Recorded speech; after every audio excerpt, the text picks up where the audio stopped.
The San Francisco Public Library is celebrating Pride Month with a number of programs and exhibits showcasing LGBTQ+ history. It now calls itself the Queerest Library Ever, and we wanted to see if it lives up to the name. KTVU's Christian Kaftan has more on what the library has planned for the month of June.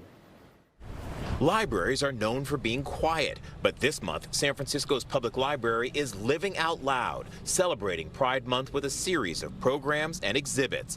Librarian Christina Mitra curates the Hormel LGBTQIA Center in the main library, highlighting important works. It's Hijab Butch Blues, which is a play off a classic lesbian book called Stone Butch Blues. She says libraries should reflect and serve their communities. So she says this month, Pride will be celebrated with activities for the young and old.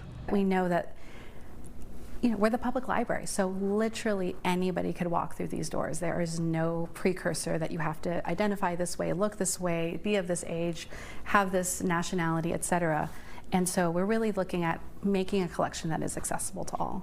For families, the library is kicking off a series of Pride celebrations and drag story hours. Persia is one of the drag performers preparing for a month of storytime reading. She says recent protests against drag performers reading to children have only redoubled her resolve. She says reading to children isn't aimed at recruiting anyone. Rather, she says, she is encouraging the kids to be their authentic selves, just as she is, no matter what others think. You're seeing this figure, me, drag performer, just live their true authentic self right in front of you. And by, like you said, by me being my true authentic self, I allow others or give others that space to do the same thing. For adults, the library that calls itself the Queerest Library Ever will be holding screenings of LGBTQ films, talks, and is hosting art exhibits highlighting the city's LGBTQ story. Tania Lunsford Links is one of the artists who contributed, telling her Uncle Rodney's story, a story he could not. It's the story of a gay black man forced to live a split life, hiding parts of himself from some members of his own family. He was born and raised here in San Francisco. He went to Balboa High School.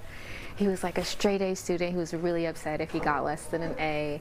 Link says she hopes sharing his story will inspire others to look back and live their own lives openly, honestly, and with integrity. When I think about Pride, I think so much about honoring our elders and honoring the folks who came before us, but also like fighting like hell for the young folks so that they might be able to be elders too. San Francisco Public Library will be hosting Pride events throughout the month, and if you can't make it to the main library, they'll be hosting events at branch libraries throughout the city. We have a link to those events on our web links page. In San Francisco, Christian Kaftan, KTVU, Fox 2 News.